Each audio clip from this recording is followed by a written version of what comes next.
What's up, everybody? So let's talk about episode 4 of Fear of the Walking Dead. This episode is the key. Now, before I actually talk about majority of what this episode is about, I am happy to say that I'm so glad to see Badass Morgan being back, as he's trying to kind of get accustomed to what a bloodhound's duty is and how how that breed of dog is very different from other ones. But at the same time, too. Who the hell gets in a car accident during the zombie apocalypse? Was it planned or was it just accidental? Either way, really, cars are limited, gas is limited. This is what we're gonna do, folks.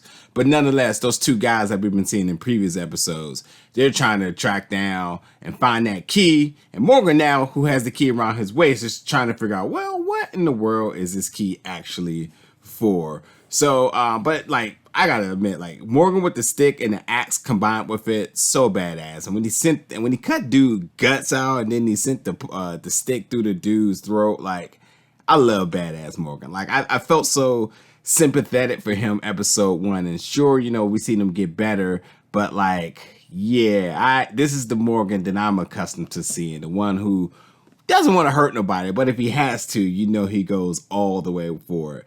But yeah, these two dudes are trying to track down a mill and the key, and well, they got nothing now. But now again, we get to figure out what is the mystery of what does this key actually unlock. But anyway, majority of this episode is, quite frankly, this episode is about John.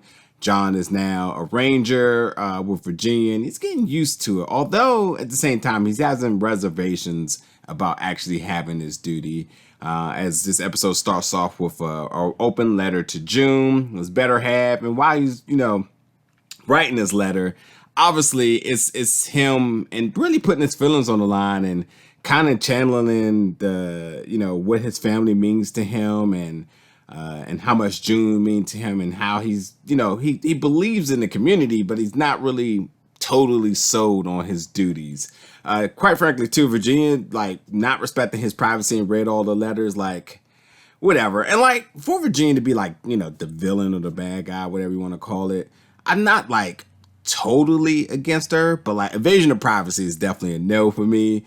But at the same time, too, I understand that she just wants to make sure that everyone feels safe and it's all about protection. But that was just another eye opener for John, where he was just I don't know if I can do this. But we see John really do battle a lot throughout this episode. So number one, Cameron. So number one, the community hasn't lost anybody in well over a year, I think it was.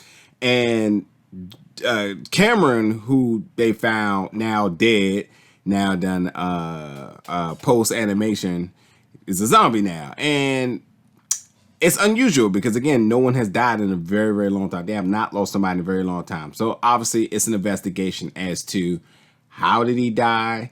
Was it an accident or was it actually a murder of some sort? And then we get to meet Janice, who's the first person that they, because of her history with Cameron, they all roads leads to her. And Janice, unfortunately, is set up, as she says, by Virginia. She takes the fall, blah, blah, blah, blah, blah. But at the same time, John is really dealing with this because John is channeling his dad. He's his father's son, where he just tries to do the right thing. And he knows that Janice was just taking the fall because she felt hopeless without Cameron. And much like John without his family, he doesn't feel like anything, but luckily he has June. So, Janice is saying, I'm gonna take the fall. I know Virginia's trying to set me up. Virginia's obviously trying to protect somebody else, whoever it may be.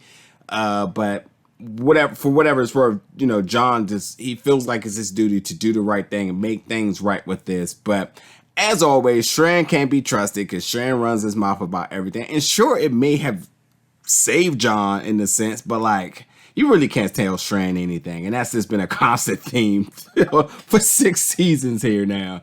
But I don't know. John is not one of my favorite characters at all. He's probably one of my least favorite characters in Fear.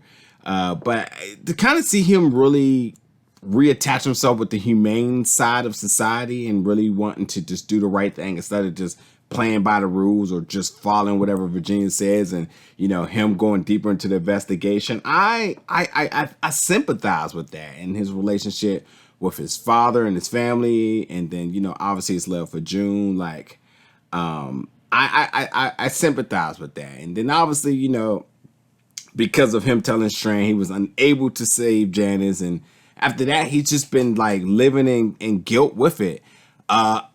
If that's the case, that's still not enough for him to extract his tooth like he did. I almost had to turn away from that scene. Like, absolutely cringy. I just got all types of like oral pains and just, oh, I can never. Like, he just took the pliers and just yanked it. But yeah, you know, this episode, it wasn't a strong episode for me here. You know, we did have to see, as we see in the first 3 episodes, where's everybody kind of doing nowadays? And now that we caught up with John and June now returns, and we kind of see where Strand's role is in the community now with the key. And now John has a key because of his trust. And basically he got the key because he kind of went with the flow with Virginia. That's kind of Virginia thing. You get rewarded when you do whatever, in better words, protects her. Although she's talking about protecting other people, but protecting her, because like he was trying to uncover like the secret of what was really happening, but because of what Strand did, it looks as if like he was just compliant with it the entire time. So thus he got rewarded the key, but he's living in extreme guilt with it. And I guess we just kind of see how that pays out. I don't foresee him wanting to stick around playing by the rules much longer. Now that June, the one person he absolutely has to protect and love, is with him, and now they can kind of sidebar and not read through letters. Well, we're going to kind of see how that plays out. But anyway, that pretty much does this for this episode. Again, I'm surprised as hell that he didn't die when he was digging up the grave, and then the walker fell in there. Like, that almost didn't even seem no way in shape possible that he should have survived that. But whatever. And it's good to see the moral compass side of him. But at the same time, again, like, this just has to be a stepping stone for his story arc for season 6, because it's just, I'm not really, again, he's not one of my favorite characters, and this episode wasn't super strong. And even for like the 10% or maybe 5% of that we had with Morgan, that did a lot more for me than it did with John, to be honest. And Virginia just being sadistic. We see that Virginia's sister still, you know, trying to play both sides of the fence here, but we'll see what happens. But anyway, stay tuned, because I will be reviewing the rest of the season. Episode 5 will be up very soon, folks. Thank you for watching this one. I'll see you later.